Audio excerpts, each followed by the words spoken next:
Assalamualaikum warahmatullahi wabarakatuh. Ya, kali ini jumpa lagi dengan saya Ahmad Solihin. Ya, yang kali ini kita akan membahas mengenai eh, konsep atau cara kerja algoritma Best First Search BFS. Bukan bread ya, karena ada bread, ada best, ada deep. Nah, kali ini kita bahas mengenai best first search ya. Algoritma ini merupakan ya salah satu konsep dasar dari pencarian ya, yang tentunya sering kita temukan gitu ya dalam berbagai aplikasi ya. Eh, Mari kita mulai saja.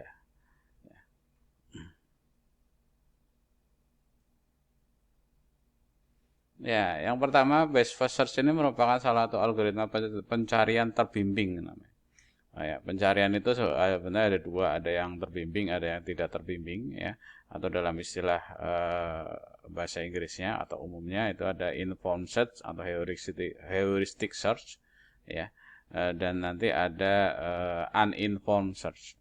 Ya, nah algoritma BWS ini berusaha mencari solusi terbaik berdasarkan satu ukuran atau fungsi tertentu. Ya, jadi ada ukuran atau ada fungsi tertentu yang menjadi dasar pencarian. Ya. Oke, kemudian pencarian terbimbing atau informed search gitu ya, atau heuristic search itu eh, ada beberapa sih sebenarnya. Ada generate and test algorithm, ada best first search algorithm, ya. Dua di antara yang akan kita bahas adalah termasuk algoritma best first search ya, yaitu greedy best first search dan juga ASTAR ya. Nah, jadi greedy dan juga ASTAR ya. Kita nanti akan mulai penjelasan mengenai greedy BFS. Nah, algoritma yang lain yang masuk dalam informed set ada Hill climbing gitu kan ya, simple Hill climbing, step ascent Hill climbing dan sebagainya. Ini tidak kita bahas di video ini. Nah, selain tadi sudah sempat disinggung, selain pencarian terbimbing atau informed search, sebenarnya ada pencarian buta atau uninformed search atau sering disebut sebagai blind search.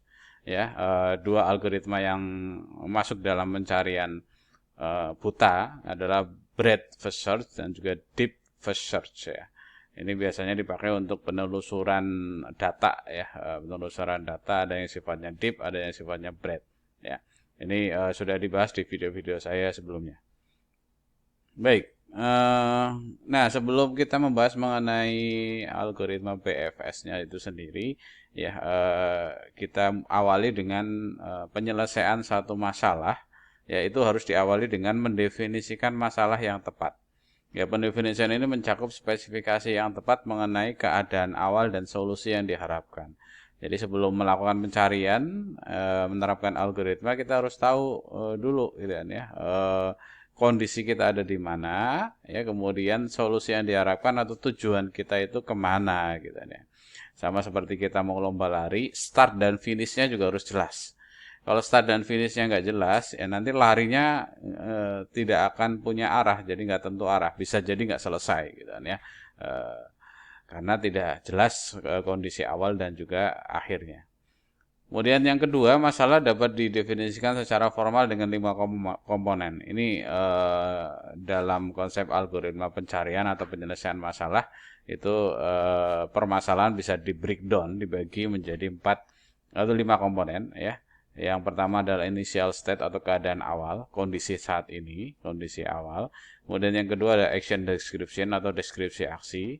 Ya, nanti akan kelihatan di contoh lah gitu ya. Kemudian transisi model transisi, goal test, ini adalah uji solusi untuk ini ada sebuah fungsi untuk melihat apakah kondisi yang terkini itu sudah sesuai dengan solusi atau belum. Kemudian yang terakhir adalah path cost atau kompensasi jalur atau biaya gitu kan ya. Path cost ini merupakan satu ukuran gitu kan ya, yang dinyatakan dengan biasanya berupa angka gitu kan ya, resource atau daya atau biaya ya yang diperlukan untuk yang telah ditempuh gitu ya. Kalau bicara jarak ya mungkin berapa kilo yang sudah ditempuh. Bicara waktu ya berapa detik, berapa menit dan sebagainya. Kita lanjutkan ya.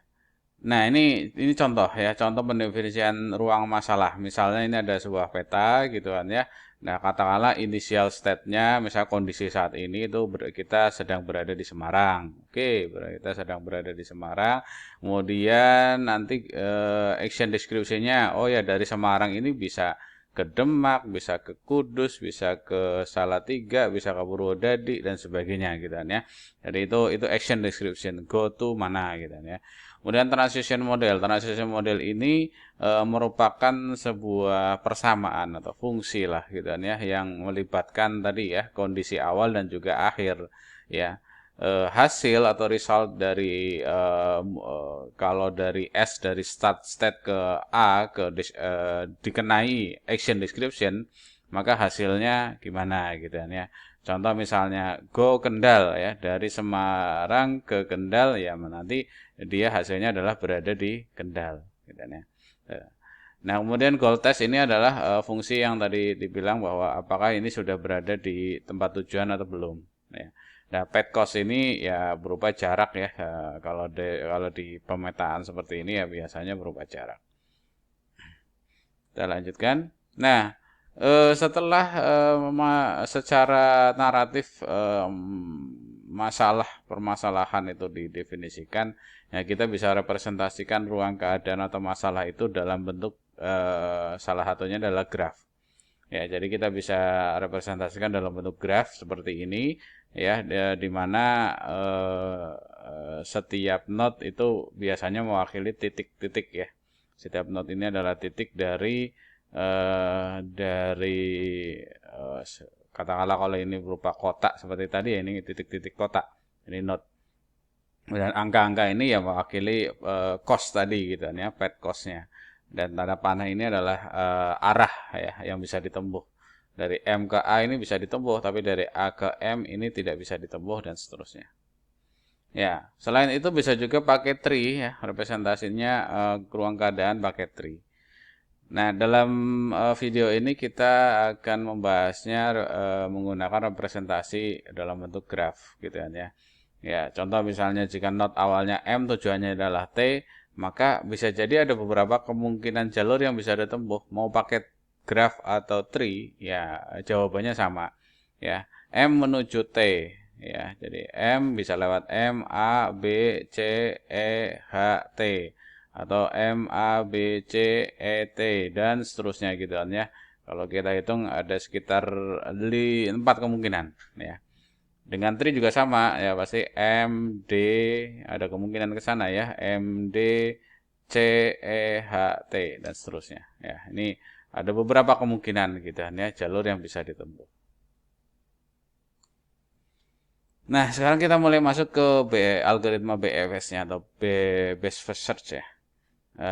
Node yang dipilih di dalam BFS ini berdasarkan evaluation function ya. Jadi ada fungsi ya yang mempengaruhi pemilihan dari jalur yang akan ditempuh atau node yang akan dikunjungi ya. Ya, di mana kita akan memilih jalur yang paling rendah atau yang paling menguntungkan ya. Nah, oleh karena itu akan ada fungsi namanya fungsi heuristik ya, HN ya, simbolisasinya HN adalah estimasi jarak terdekat antara node tertentu ya N dengan tujuan gitu ya. Jadi ini yang tadi disebut sebagai fungsi biayanya itu ya HN-nya ini gitu ya, heuristic search-nya. Jika H sama dengan 0, maka N itu adalah node tujuan gitu kan ya. Jadi kalau biayanya atau fungsinya itu sudah 0, maka itu sudah berada di tujuan.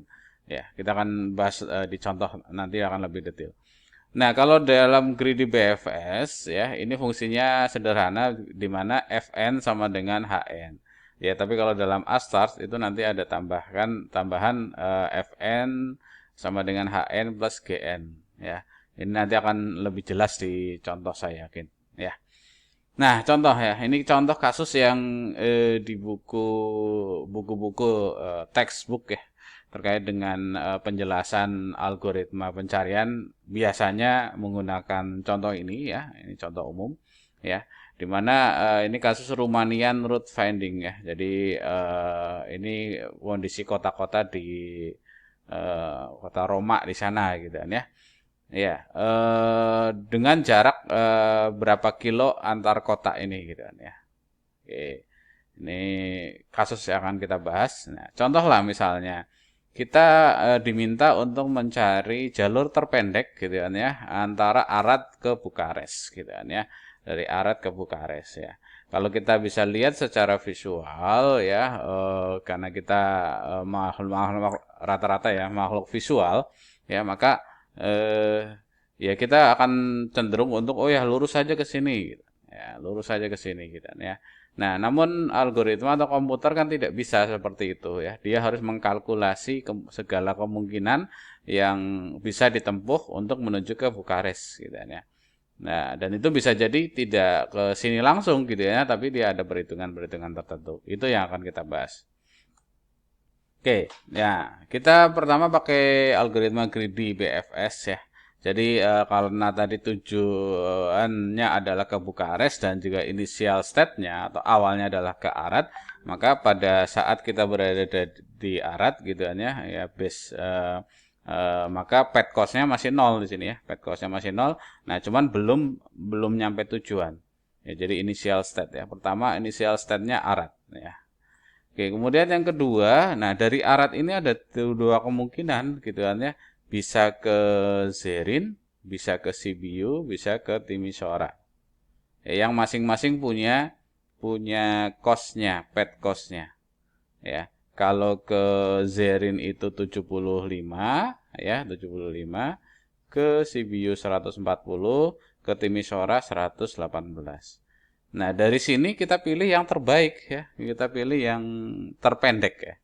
Rute terpendek yaitu Arad ke Zerin dengan path cost-nya adalah 75. Nah, apakah sudah sampai tujuan? Ya tentu belum gitu kan ya. Ini baru sampai Zerin, masih jauh dari Bukares gitu kan ya. Tapi path inilah yang akan ditempuh ya. Jadi saya ganti pointer dulu sebentar. Ya. Jadi path inilah yang akan ditempuh ke atas. Nah, oke. Nah, kita lanjut karena belum berhenti maka algoritma akan berlanjut gitu kan ya. Nah, sekarang ya setelah kita tadi menempuh ke sini ya, ke sini sudah dihitung ya. Berikutnya adalah dari Arad Zerin Oradia ya. Lanjut lagi karena kan tadi kan yang dipilih adalah jalur ini, maka dilanjutkan jalurnya. Ya, dilanjutkan jalurnya ke Oradia. Ya, dengan path cost-nya adalah kalau ini di total adalah 146. Ya kan, 146. Nah, Arad ke Sibiu tadi 140. Ya, sedangkan di sini Arad ke Timisoara adalah 118. Nah, 146 ya dibanding 140 dan 118 tentu paling kecil adalah 118. Sehingga path inilah yang akan dipilih oleh algoritma berikutnya. Sekarang algoritma beralih ke sini. Ya, algoritma pindah ke Timisoara. Ya. Dengan path cost-nya 118. Nah, dari Timisoara itu sekarang tentunya algoritma itu bisa bergerak ke Lugos. Ke Lugos itu 118 ditambah 118 ditambah 111 ya. Di sini gitu kan ya. Itu hasilnya adalah 229 ya. Kemudian tadi yang sudah ditempuh itu adalah ini ya 146. Sedangkan yang ketiga adalah ini ya 140, maka inilah yang paling pendek ya 140 sehingga algoritma sekarang beralih ke Sibiu ya. Jadi dari Arad ke Sibiu ini yang terbaik ya. Oke, lanjut. Dari Sibiu ada berapa kemungkinan? Ada dua kemungkinan, yaitu bisa ke Fagaras, bisa ke Rimnisu Visea. Ya, kenapa nggak ke Oradia gitu ya? Kalau ke Oradia itu ketemu yang sudah dikunjungi, ini kan sudah dikunjungi oleh pet sebelumnya, sehingga ini tidak bisa ke sana, ya, tidak bisa ke sana. Jadi CBU itu kemungkinan juga Vagara sama Rhymneysu Omnaceae. Ya. Nah, oke. Nah, sekarang antara ini ke sini, ini ke sini sama sini. Nah, kemudian ini. Jadi ada satu, dua, tiga, empat. Ada empat kemungkinan, ya. Sekarang yang paling pendek yang mana? Oh, kembali ke Oradia. Paling pendeknya ke sana. Ya, 146 paling pendeknya ke sini. Oke. Nah, bagaimana langkah selanjutnya dari Oradia menuju ke Sibiu? Ya, pasti ke sana. Ya. Nah, ternyata dari Oradia menuju ke Sibiu itu 297 lebih besar gitu kan dibanding lewat Arad, Sibiu, terus Rhymneysu Visea. Ya, ini sekarang jadi jalur terpendek yaitu 220. Ya, begitu seterusnya gitu kan ya. Selanjutnya Arad, Timisoara, Lugoj gitu kan ya, ini jadi yang terpendek ya, dan seterusnya sampai nanti intinya setiap ketemu titik itu akan apa ya? Akan dicek apakah sudah sampai Bukares atau belum.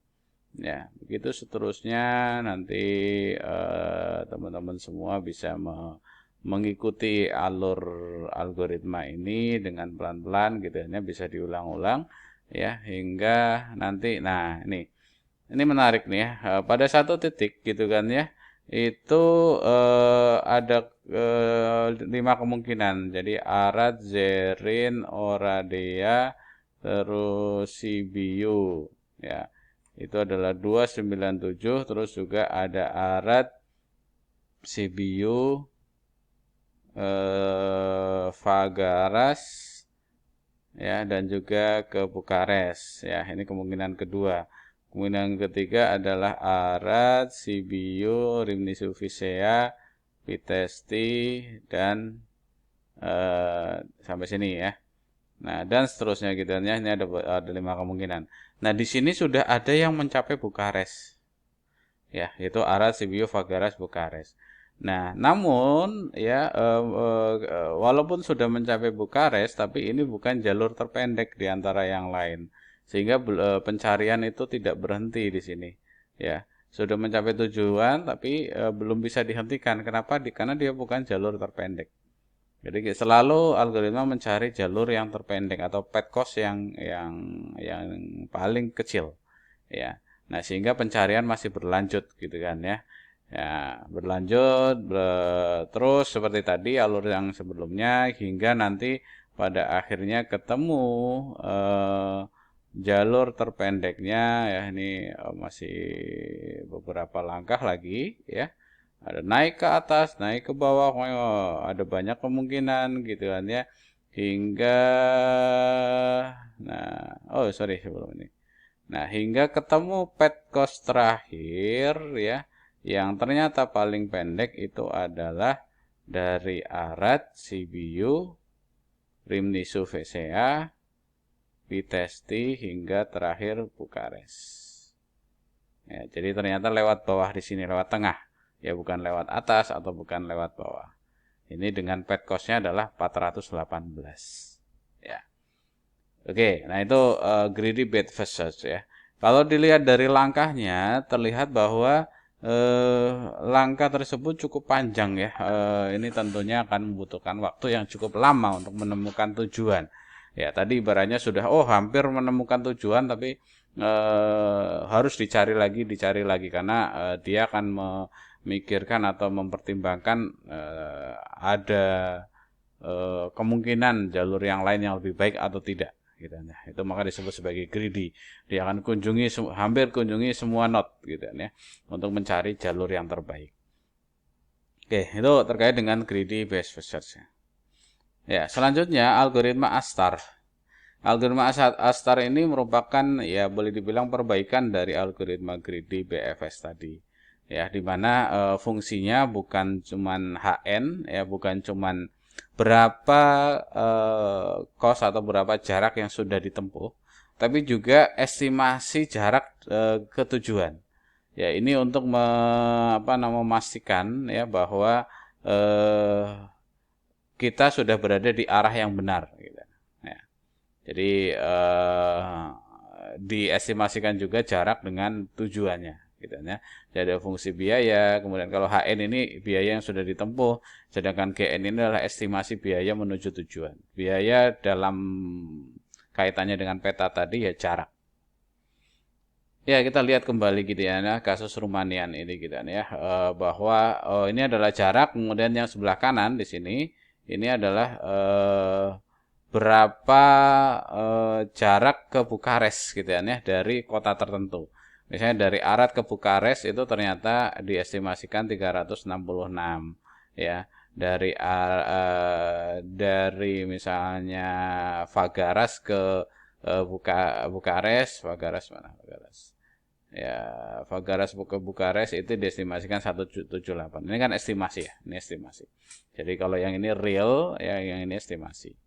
Nah, itu akan dipakai ya, dipakai untuk menjadikan algoritmanya menjadi lebih terarah ya. Oke, contoh misalnya pet Arab CBU ya. Jadi Arab CBU misalnya berada di sini. Ya. Nah, ini kalau dihitung berapa FN-nya itu maka HN plus GN. HN-nya berapa? Oh, 140 dari Arad ke CBU kan 140. Sedangkan GN-nya ya, GN-nya itu kan estimasi jarak ke tujuan. Ya, kita cari di situ CBU. Mana CBU? Nah, CBU adalah 253. Ya, ini CBU. Ya, nah sehingga 140 tambah 253 sehingga nanti dianggap cost-nya adalah 393. Ya, ini cost-nya. Karena ditambah. Oke, nah sebenarnya sama seperti tadi ya, mencari yang biayanya terkecil, yang paid cost-nya terkecil. Ya, cuman kali ini dengan menambahkan parameter tadi ya, parameter estimasi jarak. Oke, misalnya initial state-nya dari Arad sama gitu kan ya. Nah, dari Arad ada 3 kemungkinan juga seperti tadi sebelumnya, Zerin, Timisoara, sama Sibiu ya. Dan setelah dihitung ternyata ya yang paid cost-nya paling rendah justru malah ke Sibiu. Kalau yang algoritma sebelumnya, kalau Anda ingat gitu kan ya, itu akan memilih yang ke atas. Ya, ke atas tidak dipilih. Kenapa? Karena jarak ke Bukares itu terlalu jauh, jadi semakin jauh. Sedangkan kalau di CBU ini dekat ya, lebih dekat dengan Bukares sehingga ini yang dipilih ya. 393 di sini lebih rendah. Langkah kedua nih selain initial state. Langkah ketiga langsung nih Arad CBU Rimnisu Visea ya, ini yang dipilih gitu ya karena ini memiliki cost yang paling rendah yaitu 413. Ya, Arad CBU Rimnisu Visea. Ya. Langkah selanjutnya ya ternyata langsung Arad Sibio Rimni Sufisiapi Testi ini langsung menjadi jarak yang paling paling baik gitu kan ya.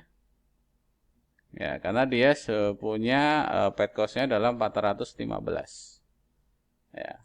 Nah, terakhir belum ya, belum. Ini ternyata ada yang lebih pendek ya, Arad Sibiu Fagaras gitu kan ya. Dibanding Arad Sibiu Rimdisovisia Pitesti Bukares gitu kan ya. Dibanding ke sini ya. Ini lebih pendek ya, yaitu 417.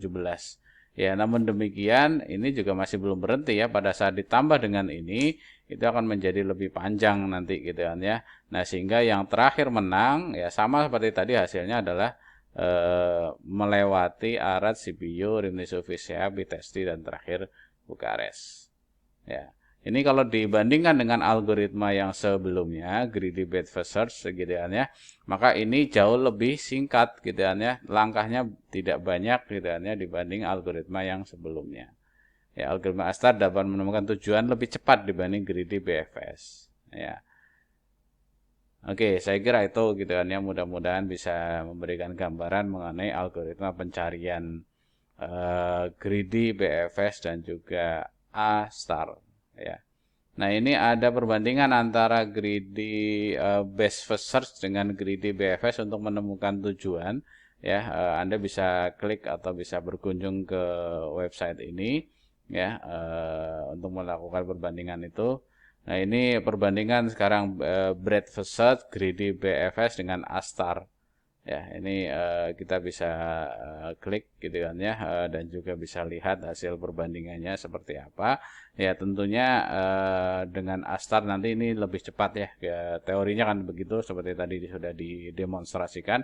Ya, kalau di ini mencari ya dari titik tertentu ke titik tertentu dalam kotak ini dengan ada obstacle, itu mana yang paling cepat, ya nanti Anda bisa coba gitu kan ya, diperbandingkan. Oke, baik, ini ada beberapa referensi, mungkin teman-teman bisa berkunjung atau bisa membaca kembali. Ya, terakhir, terima kasih, semoga video ini bermanfaat. Sampai ketemu lagi di lain kesempatan. Assalamualaikum warahmatullahi wabarakatuh.